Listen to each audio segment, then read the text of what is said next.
नमस्कार साथियों। BA third year समाजशास्त्र के इस पेपर सामाजिक विचारक के थर्ड ईयर के सेकंड पेपर में पिछले क्लास में हमने कार्ल मार्क्स के विभिन्न सामाजिक सिद्धांतों के बारे में पढ़ाई की। आज हम इकाई 4 मैक्स वेबर के समाजशास्त्री सिद्धांतों पर चर्चा करेंगे। इस क्रम में सबसे पहले हम मैक्स वेबर द्वारा दिए गए सामाजिक क्रिया की अवधारणा के बारे में आज हम चर्चा करेंगे। साथियों, मैक्स वेबर सामाजिक क्रिया का सिद्धांत मैक्स वेबर द्वारा दिया गया समाजशास्त्र का सबसे चर्चित सिद्धांत है और वेबर से पूर्व समाजशास्त्र में जो प्रत्यक्षवादी धारा थी वो प्रभावशाली थी। हर्बर्ट स्पेंसर, ऑगस्ट कॉम्टे तथा दुर्खिम ने भी यह प्रयास किया कि समाजशास्त्र को प्राकृतिक विज्ञानों की धारा पर विकसित किया जा सके, परंतु मनुष्य पर वह नियम नहीं लगा जा सकते जो पदार्थ या वस्तु पर लगते हैं, क्योंकि पदार्थ जड़ है व मनुष्य चेतन। पदार्थ में परिस्थितियों को प्रभावित करने की क्षमता नहीं होती है जो कि मनुष्य में होती है। इसलिए वेबर ने प्रत्यक्षवादियों द्वारा समाजशास्त्र को विज्ञान की धारा पर विकसित करने के प्रयास को गंभीर भूल की संज्ञा दी।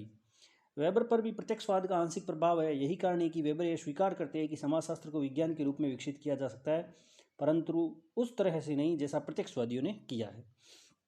वेबर मानते हैं कि विज्ञान का सबसे मूलभूत गुण कार्य कारण संबंधों के आधार पर व्याख्या है। विज्ञान इससे ज़्यादा संबंध नहीं रखता कि इसके परिणाम कितनी त्रुटि रहित है, बल्कि उसका मात्र इतना प्रयास होता है कि वह क्रिया के कारणों को वस्तुनिष्ठ रूप से समझने तथा उसकी व्याख्या करे।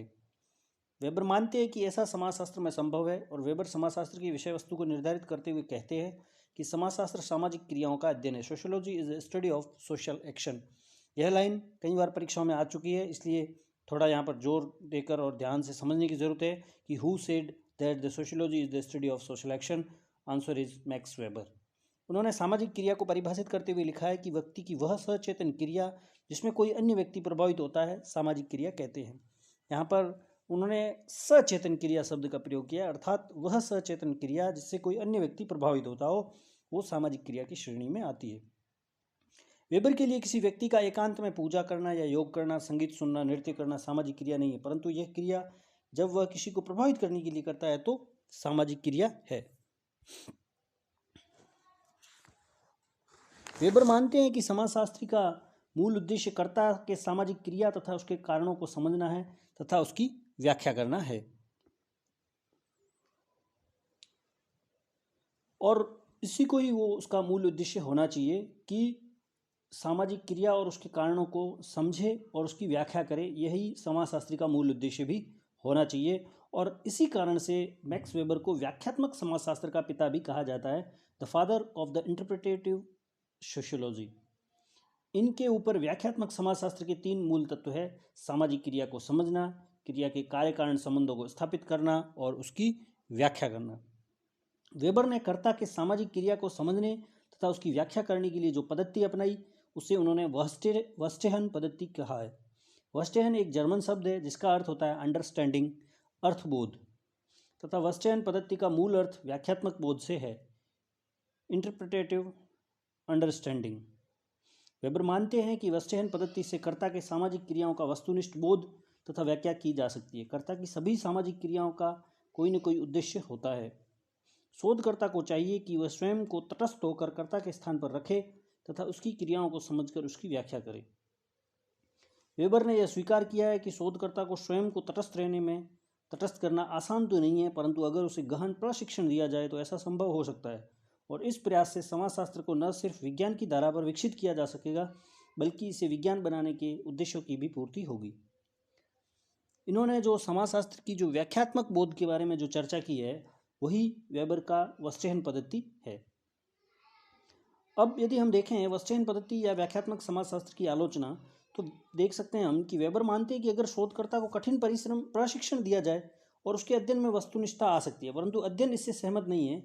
मनुष्य अपनी पृष्ठभूमि, मनोवृत्ति, पसंद नापसंद से पूर्णतः परे तो नहीं जा सकता। बी मलिनोव्स्की, विलियम फुटवाइट, एडमंड लीच जैसे विद्वानों ने सहभागी अवलोकन पद्धति से अपने अपने विषय वस्तु का अध्ययन किया और अंततः निष्कर्ष दिया कि चाहे कितना भी प्रयास किया जाए 100% सब्जेक्टिविटी संभव नहीं है, 100% वस्तुनिष्ठता नहीं आ सकती।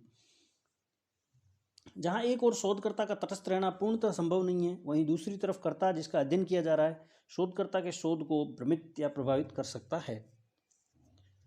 वेबर प्रत्यक्षवाद के प्रभाव से पूर्णतः नहीं उबर पाए, इसलिए वह भी विज्ञान के प्रति पूर्वाग्रता छोड़ने में असफल रहे। यही कारण है कि वह विज्ञान पर बल देने के कारण समाजशास्त्र के मूल प्रकृति को नहीं समझ सके।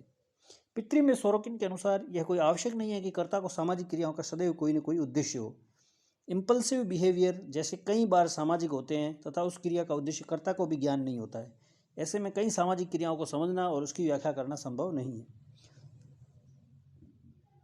उपरोक्त सीमाओं के बावजूद वेबर ने जिस प्रकार प्रत्यक्षवाद से हटकर सामाजिक क्रिया को समझने तथा इसे समाजशास्त्र की विषय वस्तु के रूप में स्थापित करने का प्रयत्न किया, वह महत्वपूर्ण है।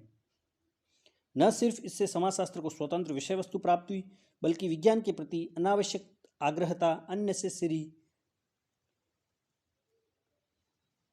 जो आग्रहता थी उसमें भी कमी आई।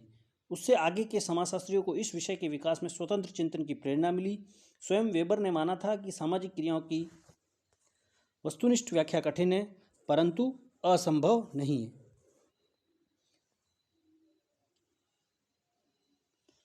ऐसे में अगर वस्यहन पद्धति से 70 से 80% भी वस्तुनिष्ठ अध्ययन हो जाए तो इसे छोटी सफलता नहीं कहेंगे। वेबर के इस योगदान एवं प्रयास के कारण ही समाजशास्त्र में उनकी प्रतिष्ठा है और उन्हें संस्थापकों में से एक माना जाता है। साथियों, इस चैप्टर में हमने मैक्स वेबर की जो सामाजिक क्रिया की अवधारणा थी उसके आधार पर मैक्स वेबर ने हमें बताया कि सामाजिक क्रिया को कैसे सामाजिक क्रिया कहा जाता है और उसको समझने का हमारा तरीका क्या होना चाहिए। इसके अंतर्गत उन्होंने व्याख्यात्मक जो अध्ययन था उनका वो वस्यहन पद्धति अर्थात बौद्ध पद्धति के आधार पर उन्होंने सामाजिक क्रिया को समझाने का प्रयास किया और इसी कारण मैक्स वेबर ने समाजशास्त्र को सामाजिक क्रिया का अध्ययन ही कहा है। Thank you.